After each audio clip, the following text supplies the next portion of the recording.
Elon Musk called Bill Gates a huge liar. Speaking at the Qatar Economic Forum on Tuesday, Musk blasted Gates, said he wouldn't trust Bill Gates to babysit his kids. Why? Let's watch. Who does Bill Gates think he is to make comments about the welfare of children, given that he frequented Jeffrey Epstein? Okay, well, he said he regrets those, and he's I wouldn't trust that guy to babysit my kids. Earlier this month, Bill Gates accused Elon Musk of, quote, killing poor children as a result of Doge's cutting back of foreign aid around the world. At the same forum, Elon Musk also revealed a plan towards his political spending. So let's take a look. In terms of political spending, I'm going to do a lot less in the future. And why is that? I think I've done enough. Is it because of blowback? Well, if I see a reason to do political spending in the future, I will do it. I do not currently see a reason. You know, Elon Musk came in here to D.C. as the most powerful outsider that maybe I've ever seen in my lifetime, coming into a presidency with that type of power and that type of role, and left to me with his tail tucked between his legs, trying to figure out what's next. I mean, his profit went down in the last year by 100 billion, I believe, or million. I'm not sure about which one it is, but that's a lot either way to me. And also, his stock went down by 70% while he was here doing Doge cuts. He had people hating Tesla in the US and Europe, wanting to get rid of their cars. They wouldn't even take them back. I mean, it was a ridiculous position to be in. And he also did stuff that really harmed people around the world by cutting USAID. And Bill Gates was referring to that, saying that he created humanitarian crises by saying, hey, I'm going to cut $2 trillion of a $7 trillion overall debt. And then, you know, putting a small dent in that by harming the most vulnerable people around the world. I mean, we've been part of these programs in alignment with Europe for years, trying to help people in really unfortunate circumstances. And children literally have been affected and may die, if they haven't, by some of the cuts that he made. There's actual people that work in these small programs around the world trying to save lives that are saying we can't do our job anymore because we don't know what's next, and the U.S. has paused funding. There are always more starving children somewhere. That's your empathy? It's not about empathy. It's about, is it the role of the U.S. federal government? The most powerful government in the world. You know, maybe their governments can do something.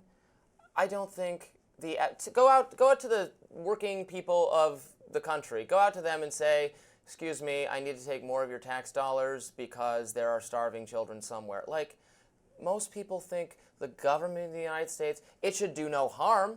And I think a lot of that violence and starvation and difficult situations people are going through in other parts of the world has to do with a U.S. foreign policy that I'm totally opposed to and would advocate to limit, so that we are not intervening and doing harm. There's a difference between not doing harm, which is the duty of the U.S. government, and affirmatively doing good or doing something.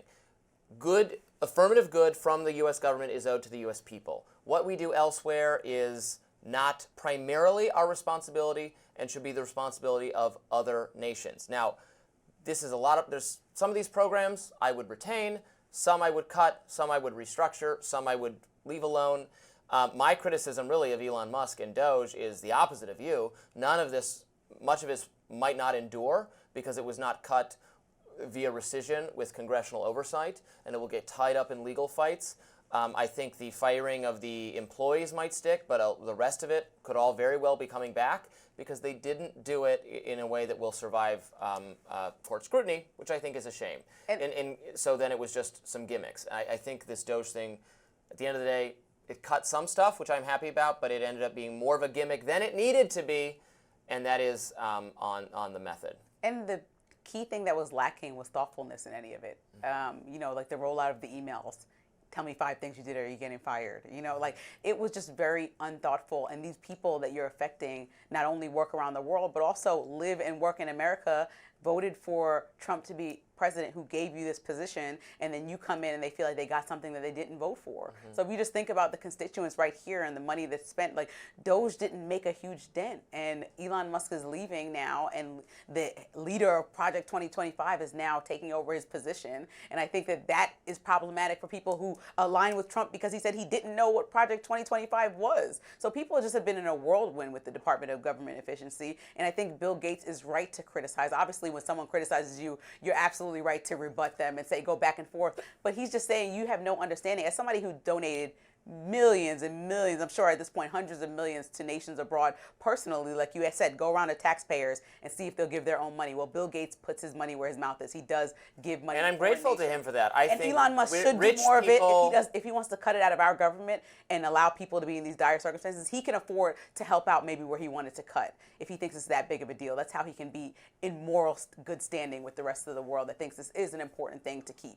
I think Elon Musk has done a lot for the betterment of mankind in a very specific and abstract sense. Not just very abstract. Well, not just. I don't think space travel is abstract. I don't think green technology. Democrats loved green technology I just 5 seconds ago. Wait, so when Gayle King went to space, that was a great thing for you. You applauded that whole thing. Katy Perry, you loved that. You thought that was brilliant for the next steps in our country. No, I want to make sure you can't.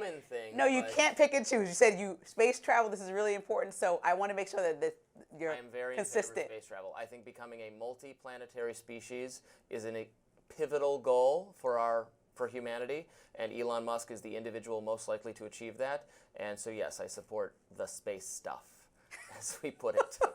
And again, the green technology is a very good thing. Look, I don't know that Elon Musk venturing into politics was the best use of his time, frankly. Like, again, I say the same thing about social media.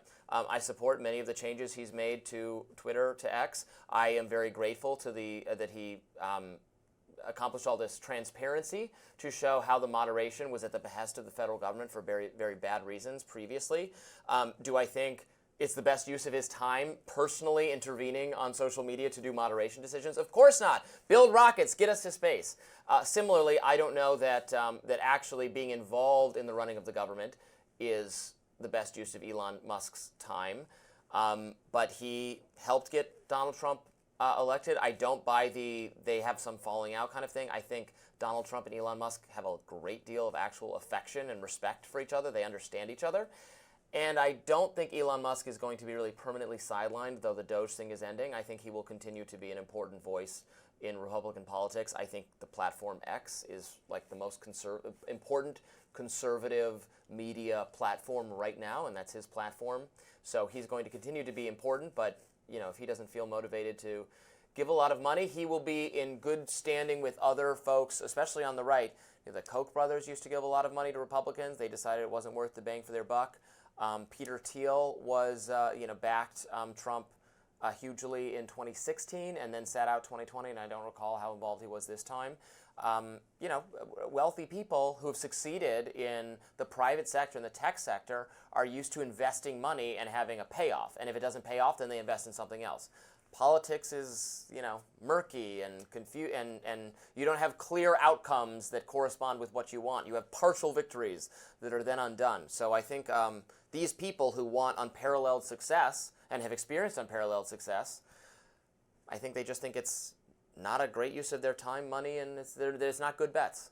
And I think Elon Musk realized the way that D.C. and Washington politics works. I don't think that he wanted to be on this micro level that he was in, like every day showing his face at all these public briefings and getting criticized, ridiculed constantly, even to the point that his conservative ex looked a little bit critical of him. He didn't love that. I think he wants to be involved on a way higher level, which is why he's probably joining this meeting today with the South African president. I think he wants to have dialogue with and be aligned with a president, which is why people want two things, money and power. And so Trump aligns him to power and maybe getting some things passed that are in favor of him creating his autonomous vehicles and other things that he has in mind.